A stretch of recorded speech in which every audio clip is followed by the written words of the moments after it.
Hey, Mike. Yes. You said you step out for a second. It's 7 o'clock, so we're gonna get started. So I'm gonna go a little bit.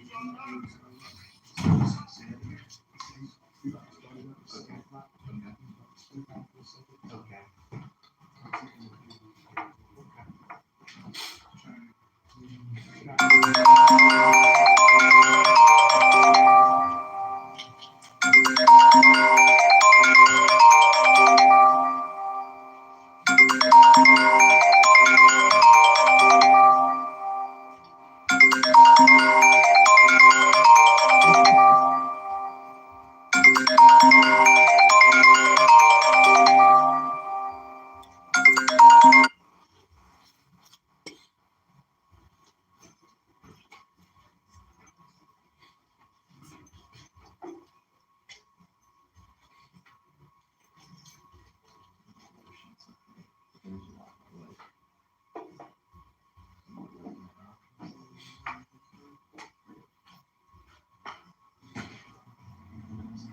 Yeah, I know. It's the closest down at 10. I know.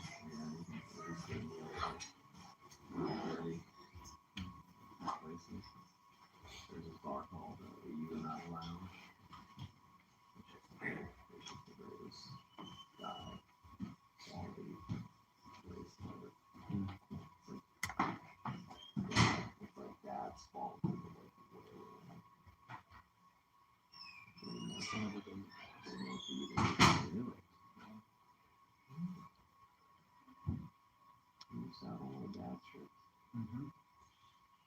Doesn't seem like my cuisine though. Yeah, I'm sure there was they have this Popeye pizza. It's really good. Spinach, cheesy spinach pizza.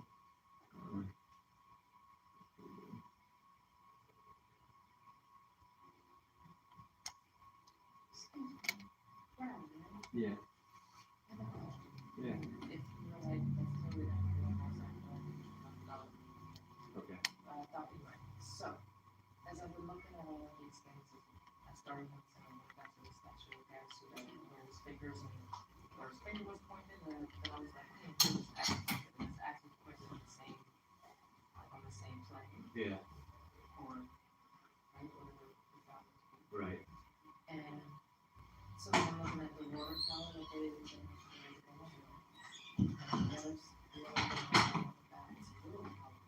not the beta tower, it was red and white, but either way, it was Okay. Yeah. I'm like wondering what makes them choose where to put those towers, you know, like is it just the coordinates? I don't know. You might know something about like placement of radio towers. Probably radio towers, right? Big red and white. But like the one that was in line is not the big one. It seemed like it should be, but I kept noticing that too. Like and when I was noticing that there was towers, it would be more than one tower, but it wouldn't be the big one that was the one that was directly in line. Yeah. You see that kind of sort of, it's almost like a distraction. They do this like kind of distraction mechanism that I've noticed in Pittsburgh a lot where like the biggest thing isn't the real thing, isn't the main thing. Like downtown looks like the biggest thing, but Oakland's really the biggest thing. Or like the cathedral looks like the biggest thing in Oakland, but the museum next to it's really the biggest thing. So I don't know how that relates. I don't know if the radio towers play into that, but that's definitely like a mechanism, like a psychological trick that I've noticed used a lot in the city. Yeah. I'm wondering also you said on radio towers, are they the AM station towers? Like, is there a difference? Good question. I don't know. Because like, why is AM so crappy? Yeah, that's I've always real wondered. information. You know what I I've always mean? wondered why AM is so much worse. Could it be that the Yeah. AM towers are those little towers that are Yeah, why don't they just make bigger? bringing up an election? Bigger towers. Yeah, why is AM so much worse? Well, FM came on later. That was like, I want to say the 70s. Until then, it was all. Why didn't everyone switch to FM then? Not enough frequencies? Yeah, probably not. I'm not sure. Like real estate? But a lot of the talk shows stay on AM because you don't need the high quality sound that music might need. So you'll just hear like talk radio and some So there's like not much some music grainy. on AM. Yeah, there's much grainier quality on. It seems like there's so many frequencies available, right? Like when you scan through Yeah, there's a lot of empty ones. all these. Yeah.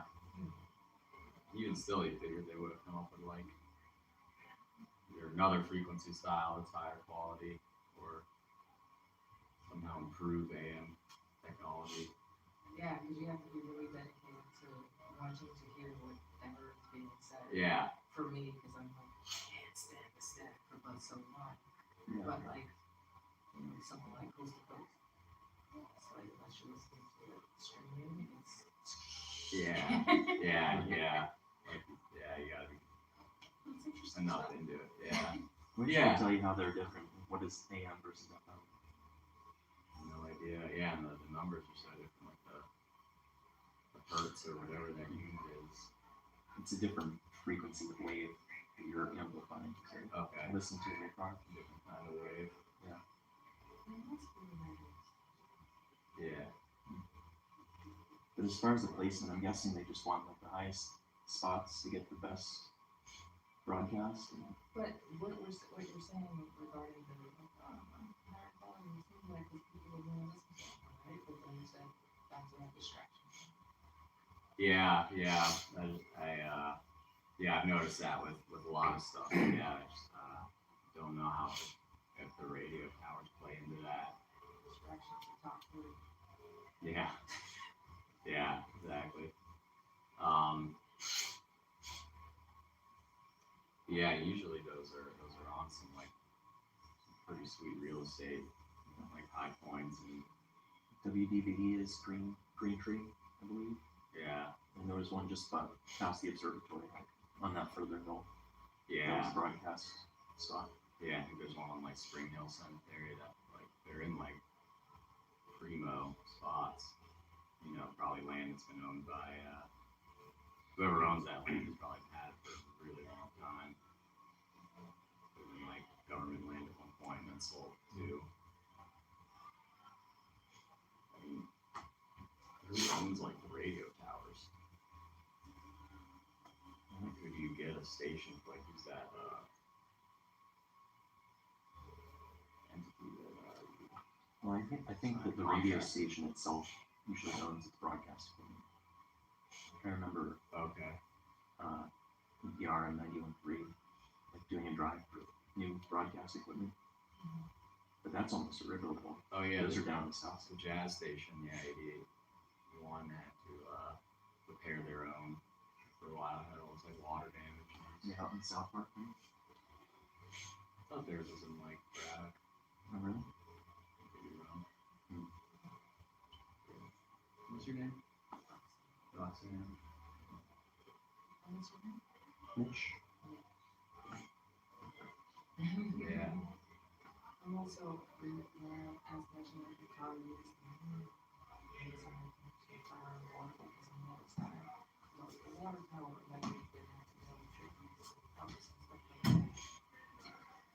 Yeah. Yeah, and radio is like a similar kind of utility. First I was saying the electrical power, but then you said the radio power. Yeah, the real broadcast of signal information. Yeah. Okay. Don't know what else to do with that except wonder. Like much of this. Yeah, I'm gonna go home and look up what is AM and FM. Yeah. What's So how that's Yeah, when you look up the AM towers and what are we doing?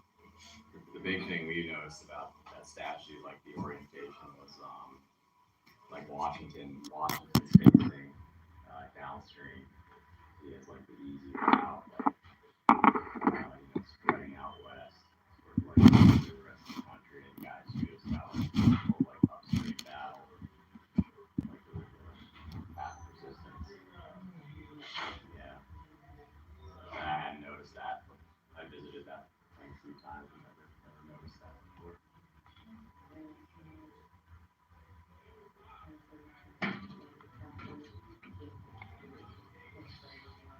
Yeah, sounded interesting.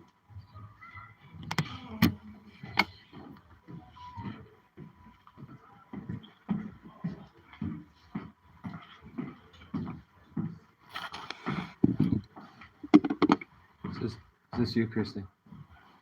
That is Maisha. My lord.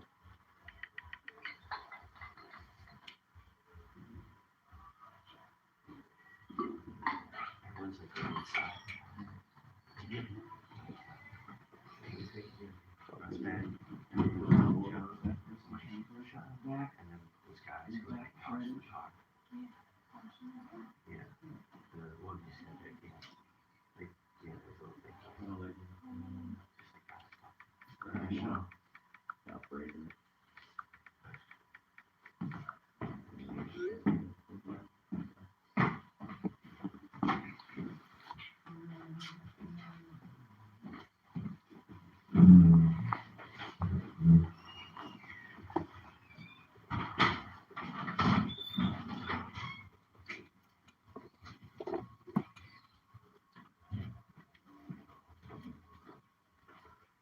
You're blocking my fingers.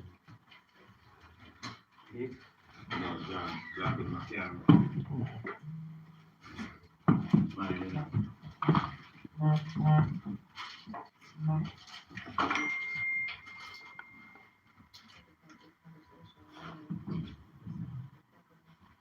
Everything.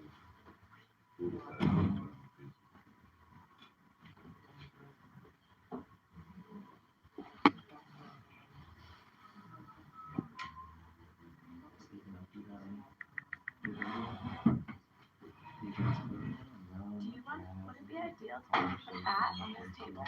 Because you can get power from Michael's laptop.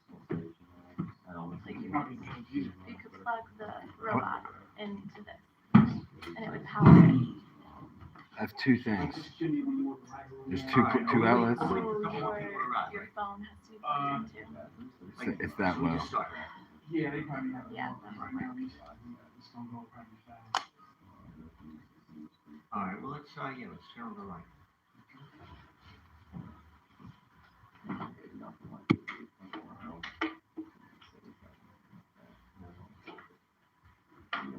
Well, it looks like this is going to be a little bit more informal than what we had originally, or at least what I had originally anticipated. So that gives us a new opportunity, I guess, to have this as a little bit more of an intimate gathering, because I know the audience here, and I know that we've all shared the space of the last 24 hours together. I'm going to speak a little bit more in-depthly in terms of what I've experienced and what I think that what we're doing here collectively and what I'm doing here individually. And yes, we're doing this is year number 2 of Decoding Pittsburgh. But this is so much more than just that. This is an experience, even an experiment within consciousness. And so I'm going to talk a moment about consciousness and what I've seen from last year from doing this presentation, and then I'm going to go into the slides. So the reason why I'm beginning this talk about consciousness is because this thing that we are experiencing, like this is a consciousness-driven experience. And so, in order to have a better appreciation, We just started now, we just started. Come on in. Come on in. but good time. Yeah.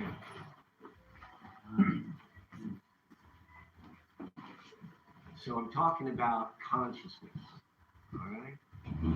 And so what we're doing today, or what we've been doing this whole weekend, is greater than just purely this experience of walking around, because we're working at the level of consciousness, and consciousness matters because we are in a consciousness-driven reality.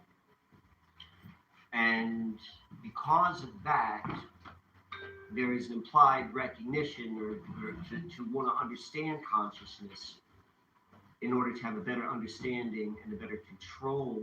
I don't know if control is the right word, but it's the word that I'm using right now, of our experience. And so I'm going to talk a little bit about consciousness and how it ties into all of this. Consciousness, I mean, the best we can really do is maybe understand how it works. And so there are two different pieces. We can look at it as a model, as two different pieces. You've got what's inside. We all have something that's inside of us, and that is individual, and that is our inner world. And then you have the external world, and we all share that.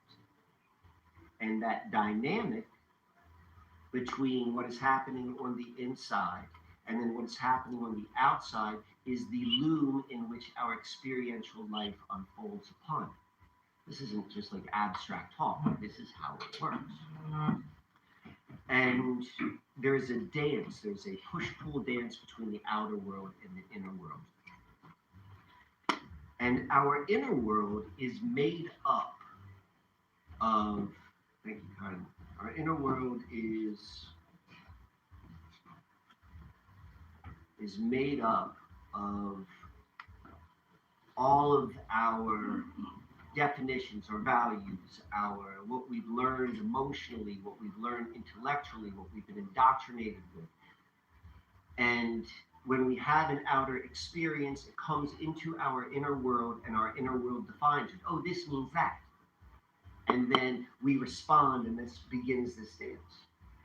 And so where consciousness gets really, really tricky is, as beings in these physical bodies, our mental capacity to really understand how consciousness works, or at least how we're able to influence our consciousness, we usually don't hit that until around age 29. Like that's kind of like the age they like to say. That's when the brain is fully formatted or what have you. But we need to have a certain level of experience, like physical growth and so forth. But by the time, this is where it gets so interesting, by the time you have the capability to understand consciousness, your inner world has already been formed. And so what is happening is we could have very awake individuals, but they are still defining what they're experiencing on the outer world based upon stuff that happened in the first 7 years of life. Things that they don't even realize that that are things that could be done a different way. Like that is the inner world. It begins from the foundation from when we are born, like from when we're raised. Like and how our minds work is we are autodidactic learners. We learn by environment. Like you did not have flashcards for your first language. Your mind morphed around whatever languages were spoken into your home. And then you began to think and process just based upon your surroundings. So another way in which consciousness and working with and understanding consciousness has been described is, imagine you have a pencil and you're trying to draw an image of that pencil on that pencil. Like it's a riddle. We have this circular nation of our inner world and understanding consciousness and understanding the reality we create, but we don't realize that what we are defining our inner world and our consciousness, we don't even know we're holding. And so why am I talking about this? What does this have to do with anything with Pittsburgh?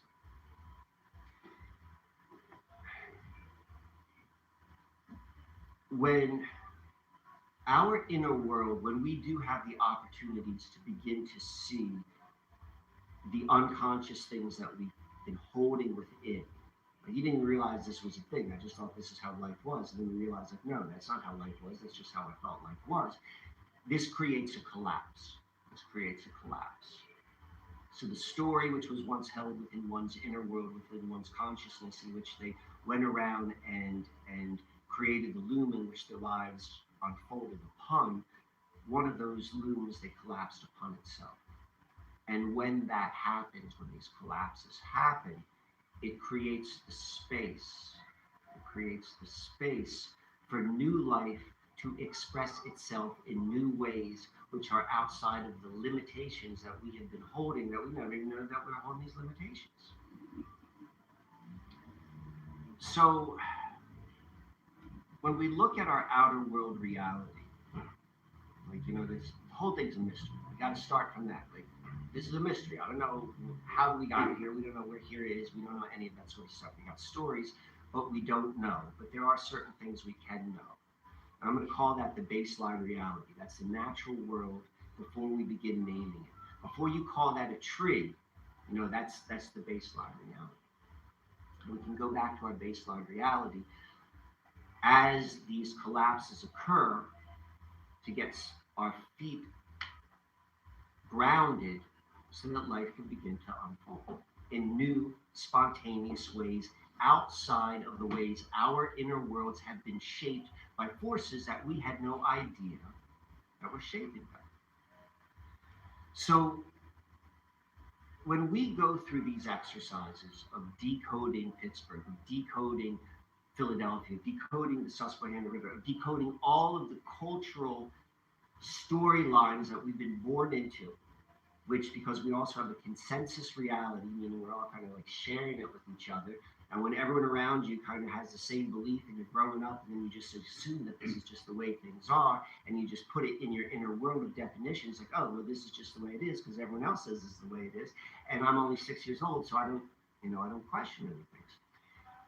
When we go through and we begin to see through these stories, and we can collapse them, and we can see the actual techniques in which that is done, we create the space. And when we share it in a group like this, and we begin to see the world in a different way, we are not just individually, but on a larger scale, we are collapsing narratives, and we're seeing things as they are, which allows life to unfold in new and spontaneous ways.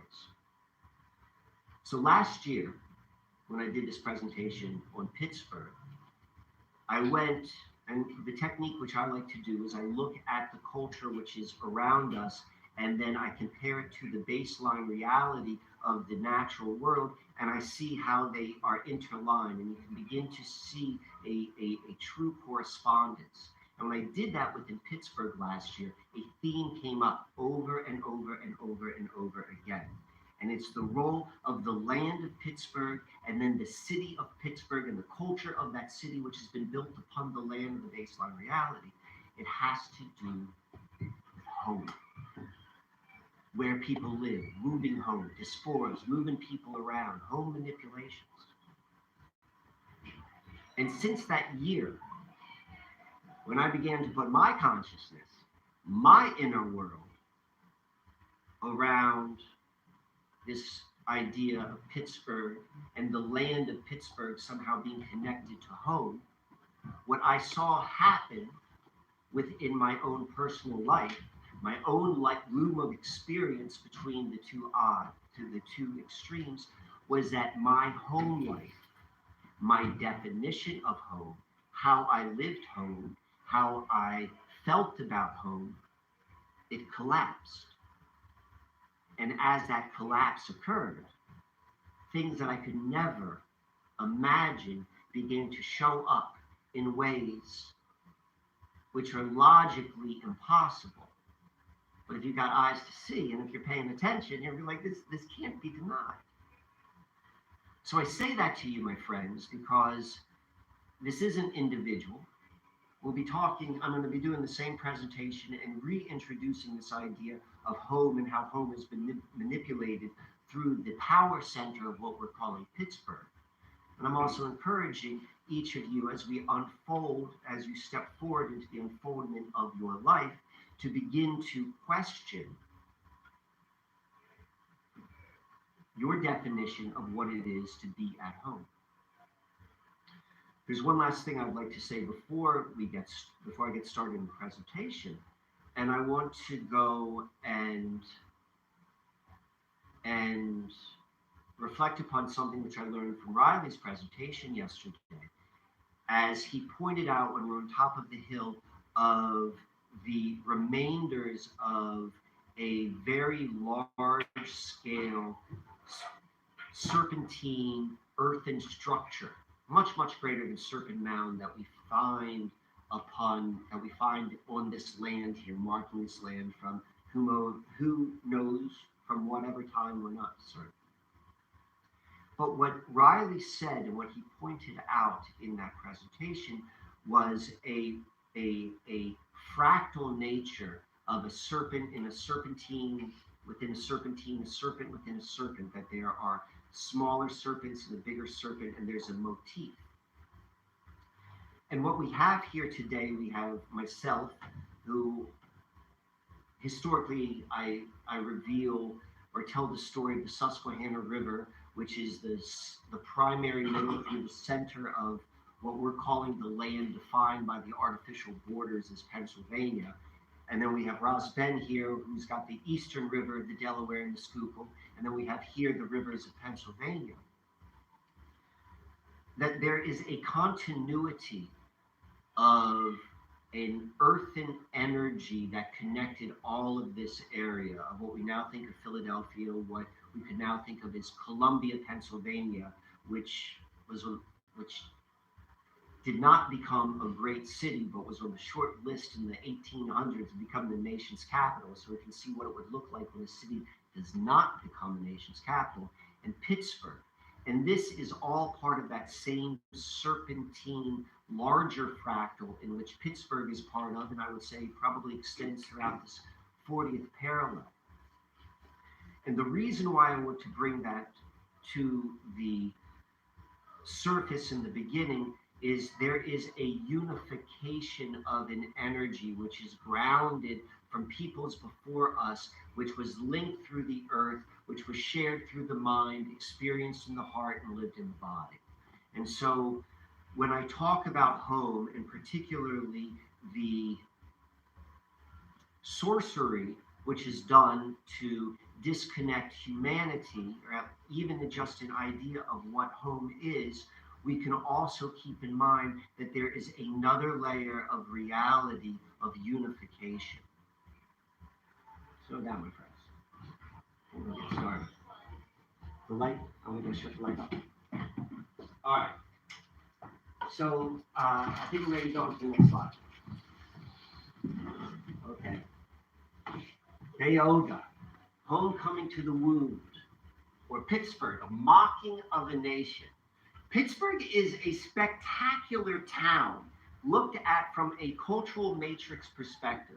So if we could go wipe aside all of the the holes within culture, like we can see that, but let's go and look at culture from culture or matrix's perspective. Like Pittsburgh is exemplary, like from the values of the culture, like a sports town and stuff like that. Like Pittsburgh exudes itself in ways which are beyond its population. Its learning centers, its sports teams are exemplary. And so I am going to suggest what we're seeing, that there's no way that could not be, because the land which this city was built upon was in itself. So Decoded, which is an older name or an ancient name for this land, contains an intrinsic quality linking human beings to the home of Earth. This is recognized through the link to the name, which implies the umbilical cord to Earth.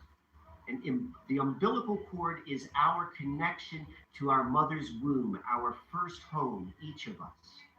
And home is so important to the human being, both experientially, the stability we have in our first 7 years in life, and then this idea of what being at home means.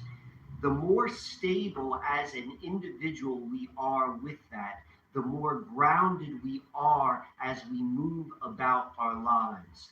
And the inversion of that is true as well.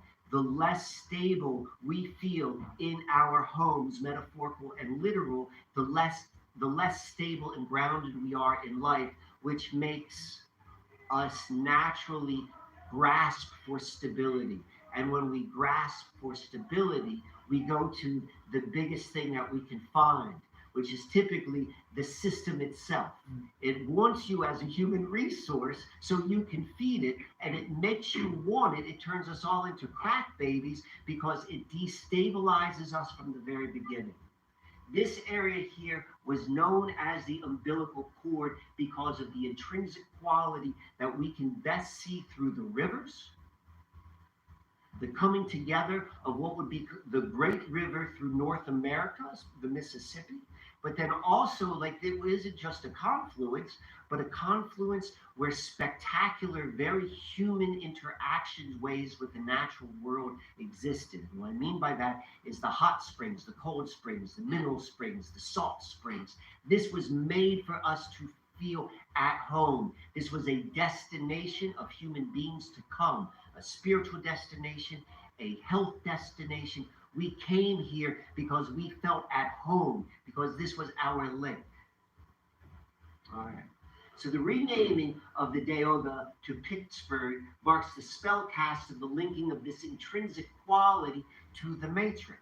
This is why we did yesterday, for those of us who participated in that starboard ceremony, we linked that date of when it was spellcasted to Pittsburgh, to the modern, to the contemporary, the exact moment in which we were doing that, so that we could collapse any disconnect from our aware mind to our subconscious mind. Like, hey, we know what's going on. Okay. Pittsburgh can't help but be great because it's built on top of greatness. By taking control of the intrinsic home, sorcerers inverted and dictate what home is within the matrix.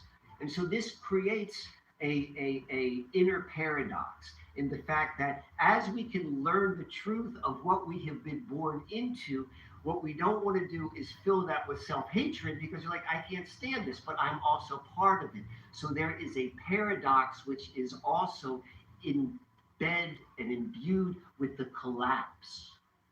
And what that is to be able to hold these two contradictions and be able to stand in that fire. Okay, let's go to the next slide. By remembering what we are, who we are, where we are, the subliminal spell cast weakens and truth becomes self-evident. Deoga is the reminder that Earth is our home and the land is our mother. We don't need any home. That's an easy concept. It's a hard embodiment, but we begin somewhere. All right, let's go into the next slide. In our inversion culture, what Pittsburgh has become is a mocking of what it was. Pittsburgh, the great sports town. Pittsburgh, the great philanthropy town. Pittsburgh, the great art and technology town. These are all the values of Matrix. The Matrix, which we are all indoctrinated into becoming human resources so that we can feed it. By seeing through this illusion, a homecoming that extends beyond the modern dwellers is possible. All right. So, okay, we could start here. The beautiful place of three rivers. This is where we are. Because a lot of us are familiar with the 40th Parallel series, this just gives us an idea of where we are in the satellite image of the land which we call Pennsylvania. Let's go into the next slide. Okay. So this land, this beautiful place of three rivers, but we've also known that there's a fourth river, a mystical river, an underground river, a river to something which we can only imagine or possibly remember if we can connect to the one mind. It's the umbilical cord of the mother. It was once a spiritual center. I mean, I guess it still is. A destination, a pilgrimage for destination. For all of us who traveled here, I would say this was definitely a pilgrimage embodied. And then a mythological return to the womb when we come here today. Here's a book, a slight image of where we can get a little bit more into an understanding of the peoples and the history of this land. A pause here. This book is a piece of historical fiction. All fictions are magic because they can go within our inner worlds, and the better the magician, the better the spellcaster, the more they can influence and define our inner world, which we know is then going to go and influence our actual life. That is a magical experience. And so you want to be very, very wise with what you consume in your mind, in the same way that you want to be wise with what you consume in your body. That being said, I know that I've had my experience in this past year with a reading of historical fiction, which bleeds over from those pages into experiential life, which brought me and Christy here today. Dioga is a special land with 3 rivers plus a mythical underground river. Ancestors called the land the umbilical cord, the life connection to the mother, the womb, the original root. This powerful energy has been usurped by the matrix. Pittsburgh's extraordinary cultural achievements are an inversion of the true nature of what we see here today, and we're going to discuss that in the next slides. Here's our 3 rivers. This is what we saw. So the modus operandi of the control system, particularly as it relates to the disconnection of the human being from their true home of the earth, is this: disconnect the person from their home, hide the home, and then provide a false home. Spellcasting hides the truth. Pittsburgh is an extraordinary inversion because it is built upon intrinsically extraordinary earth. And so as we begin to go and poke holes through everything that is all around us, we will begin to see the true nature of how it has been inverted. So here we go, and we can see this grid here of the different variables in play. So we are told through culture itself that the Meadowcroft Rock Shelter is the first known home in the New World. So they are saying that this is the ancient ancestral home to this area. Home, we know from our history told from the colonial period that this area is the refugee home of all of the displaced Lenape and Eastern indigenous folks. They came out here. So then we have the spellcast of turning this land into Pittsburgh, and we've seen this amazing land here has put out 3 of the best and the finest of matrix quality institutions. We have the arrival of industry, the best of the best in Carnegie, in Mellon, in Hines. We see arrival in sports, in the Steelers, the Pirates, the Penguins. We have arrival in art and technology, the left and the right-hand path of the 2 rivers. And we see that in Carnegie Mellon University, an immensely rare university, which is world-class both in art and in engineering. We see Andy Warhol, the birthplace of the symbol of the birth of pop art. And then we also have Falling Water, which is considered to be the finest example of residential architecture found in North America. In our modern world, we are constantly being sold and told that the highest achievement anyone could ever have is owning a home. And you own your home through a mortgage. And a mort means death, as in mortuary. And gauge means grip or measure. Like it's all told in the language. It's like, we want you, all you need to do is get your job so you can buy your home and get your mortgage so we can give you the false home, but you never own it, and it's a death grip. It works if you are inside a matrix mindset, but if you can step outside of it, you can begin to see the collapse, or you can begin to see that it is built upon a false reality. Also, in the Pittsburgh area is the moving people and the redefining of home through urban renewal, through creative class gentrification, through what's coming, the invention of smart cities and the whole sort of Facebook metaverse life that occurs completely within a binary universe. And this all started or is linked directly here to this land. So let's go to the next slide. So we talked about Meadowcroft, the first home of the New World. It's less than 30 miles here.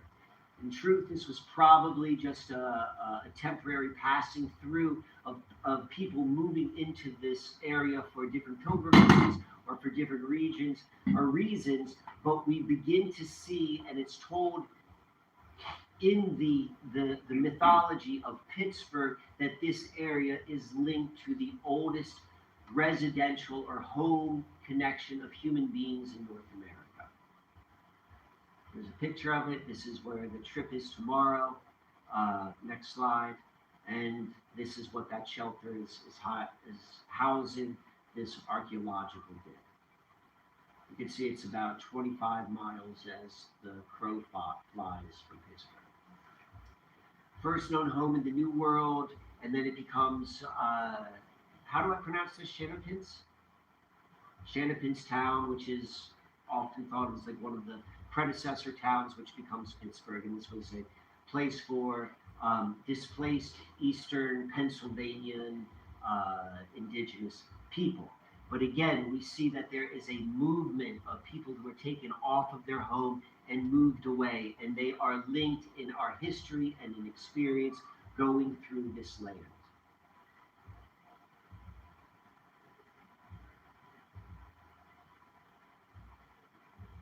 All right, let's go to the next slide. And so since we have this map right here, this is said to be the beginning of the Ohio River. And then the Ohio River then eventually meets downstream with the Missouri and becomes the Mississippi. In truth, it's one body of water. Just the fact that we're even calling these like separate bodies of waters, that this is the Ohio and that's the Allegheny, is a bit of spell casting. But I mean, we still got to use it. The spoken Tao is not the true Tao. This is one unified body of water, and wherever they begin, the beginning of the Allegheny, those we could go and identify those points as actually the true births, if you want to, of what becomes the mighty Mississippi. But we can see through the Mississippian mound culture of the number of mounds that come up from the Mississippi through the Ohio all the way to here. We know that this was a major pathway, which was in the cultures before this current culture, that there was a recognition of the significance of this baseline reality. Whatever is the true nature of water, whatever is the reason why the previous cultures, regardless of culture, but all over Earth, seem to want to correspond both deity and worship to flowing water, like this was a key location.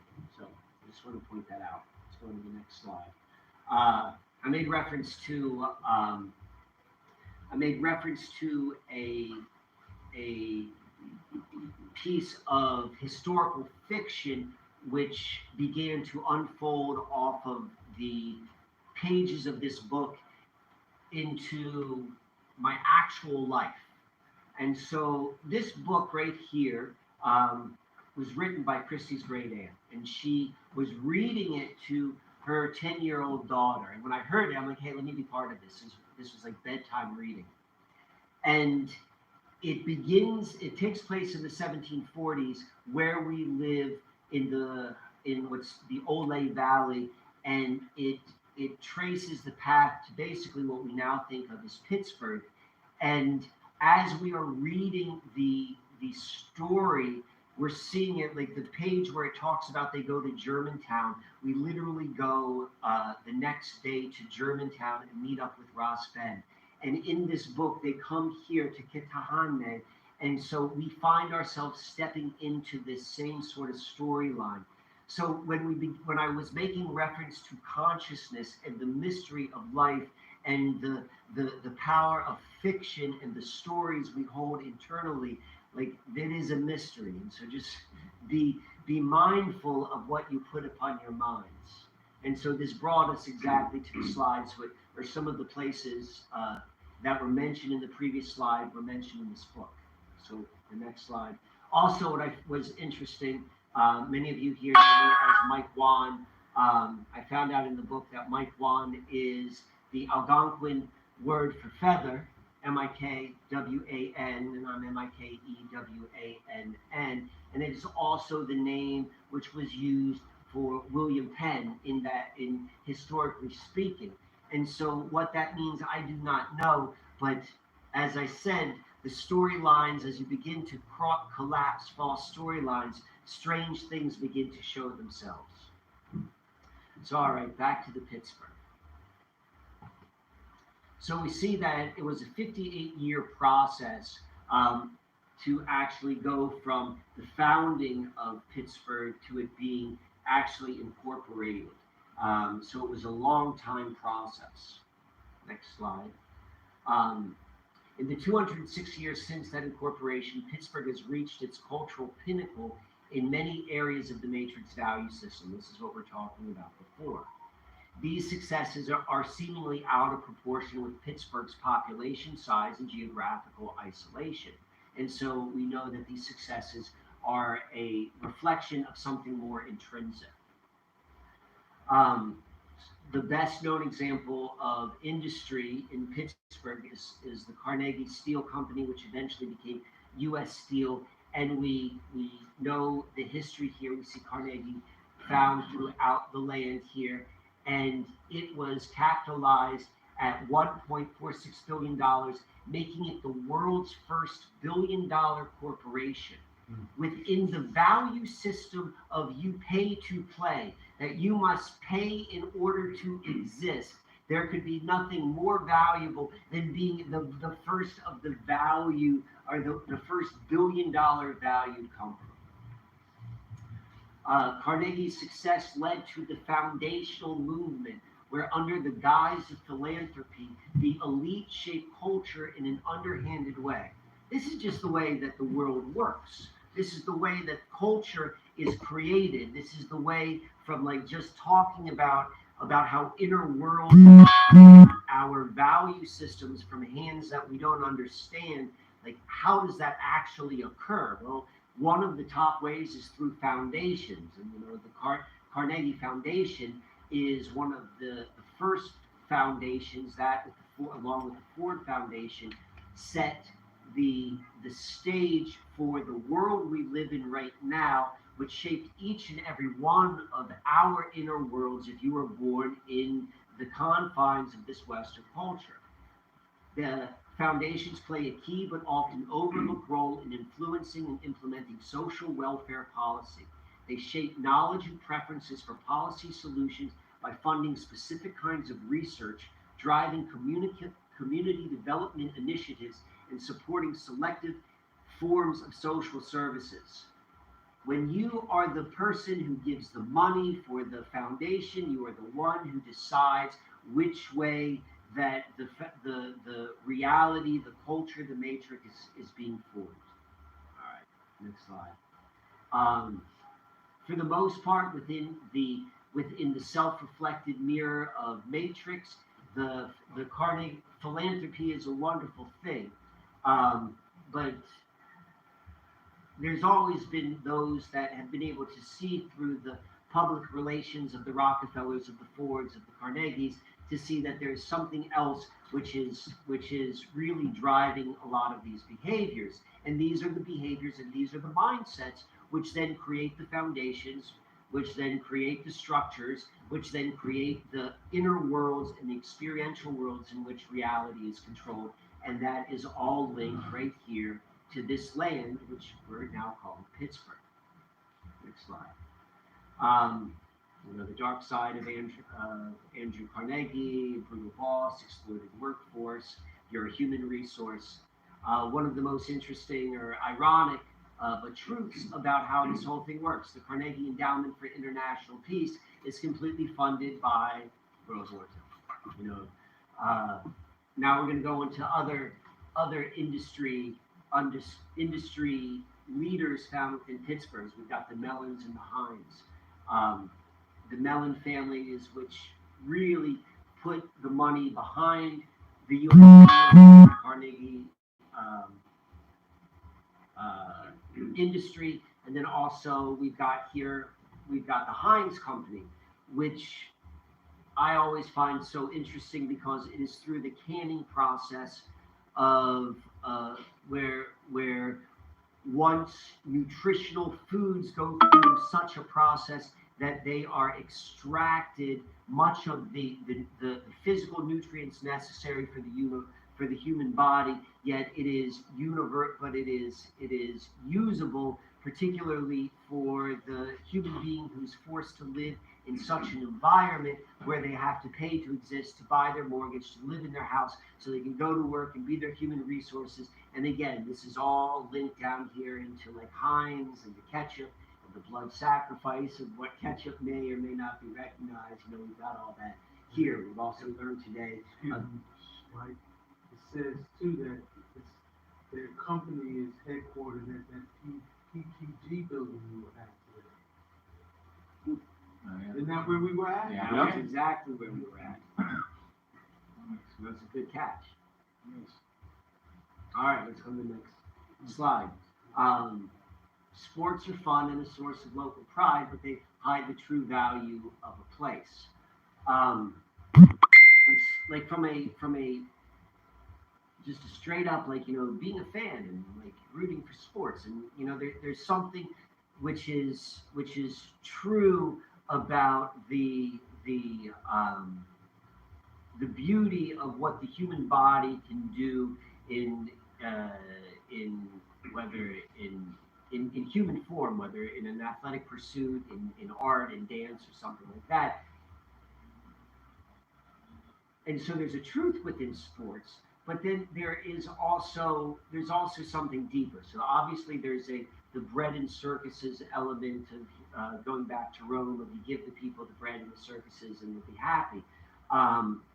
Pittsburgh's unmatched sports success is beyond like a New York or a Los Angeles, which has a huge population, which tends to have lots of money. This tiny town continues to win because it's built upon greatness. But then that is a funneling within consciousness of the greatness in which maybe the human resources that have lived upon the land can be then funneled into the system which they're ultimately a part of, which is sucking them dry. Just examples of Pittsburgh and the number of national of championships won by city. You can see that it's up there with some pretty big population center cities. Also linked to Pittsburgh is the birth of popular art through Andy Warhol. And just as with the Heinz Corporation taking out the nourishment from food and debasing it and then giving it to the populations, the same has been done with art. And so whereas art on its highest sense is something which nourishes the soul, something that is relatable, something that expands us to beyond our thinking mind into something greater, the popular art movement brings it down into something of lesser and less value. And we see that also is linked right here into the land now known as Pittsburgh. Yeah, what Warhol did to art, Heinz did to food.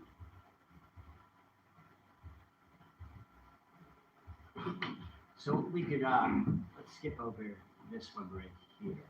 I went into the whole Kobe Bryant thing, which I made reference to today, but I'm not going to jump into that today. What I want to go into with here is the relationship of John Heinz's death leading to Heinz College, and we can see this skull and bones link right here. In 1992, Teresa Heinz donated a large sum of money to the school, which then was renamed the John Heinz School of Public Policy. So let's go into the next slide. Oh, this was kind of interesting, though, the correspondence between those guys, but we're not going to go into that right now. So Heinz, we talked about Carnegie Mellon being best in art and science. You know, this is a school which has an amazing engineering program and an amazing art program. And we see that blending happening here in Pittsburgh, and that is often thought of symbolically through the blending of these two different rivers that come here. So let's go to the next slide, and we see more about Carnegie University just being like a top school for business and for engineering and science and technology. We can see all of the technology companies which are linked through Carnegie Mellon, which then links them. Like the important thing here is the linking of movement and culture to this particular land. So, all right, we covered that, and now we want to go into the home. I mentioned this before, like Falling Water. Falling Water is seen as the best all-time work of American architecture. This is considered the finest example of American home life. Again, linked right here in Pittsburgh.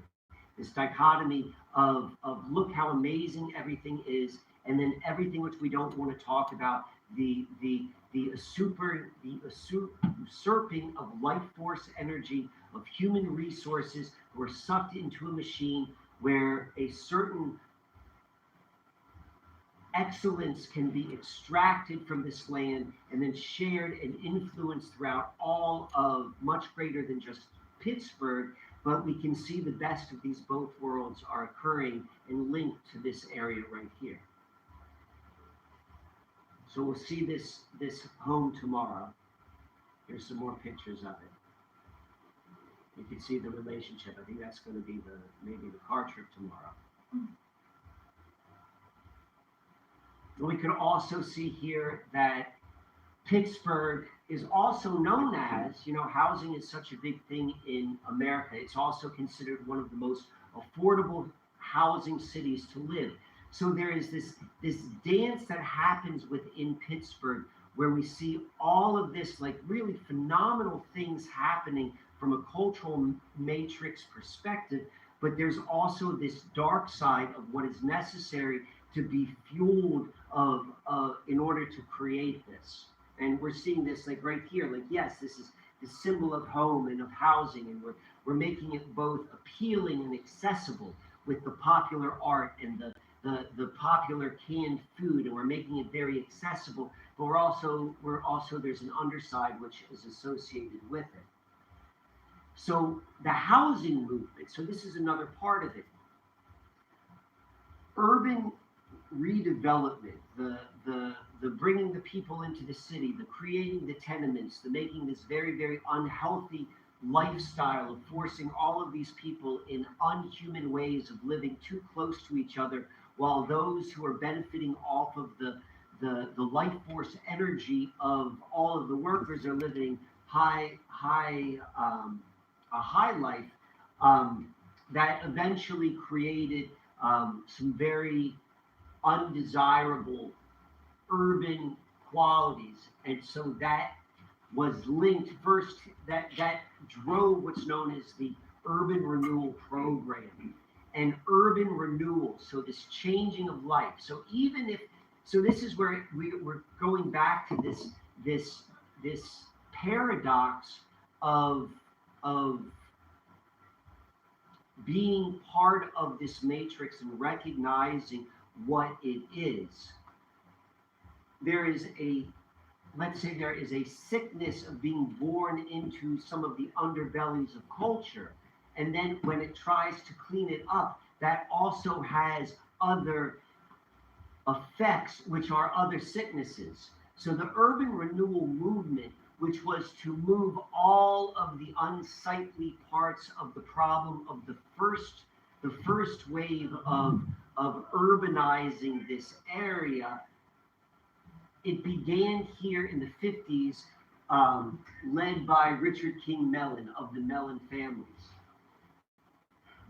As we then saw what the problems of that urban renewal that had a second generation occur in the 2000s with the gentrification of what's called the creative class gentrification, that also happened first here in Pittsburgh, led by Richard Florida, who was, I believe, University of Pittsburgh professor. And then we're seeing this now advent of smart cities, which is going to be the next version of how they are defining the urban environment, is happening and being developed here in Pittsburgh, which are all future ones. Thank you very much.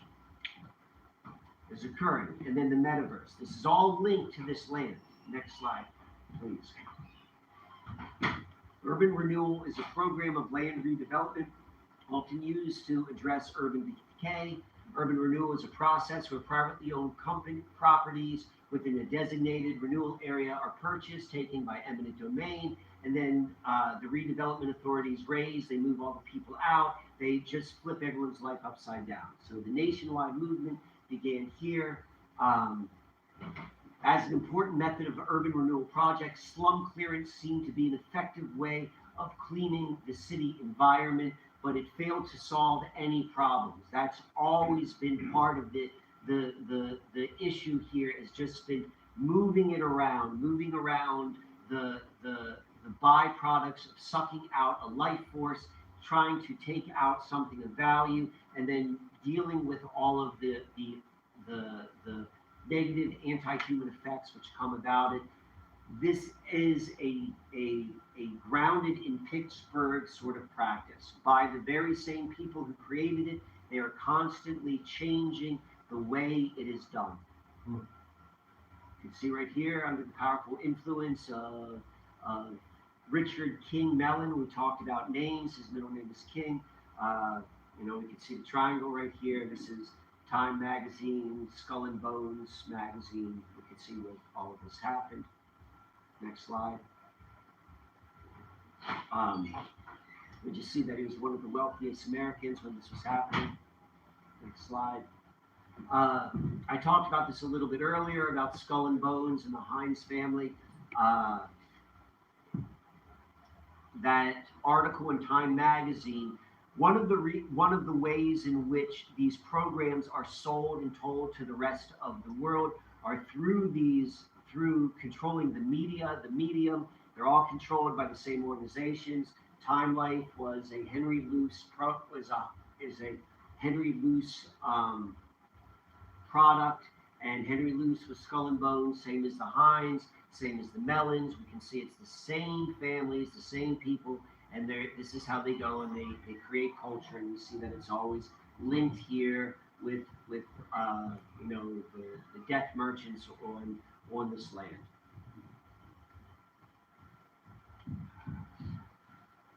Go on to the next slide.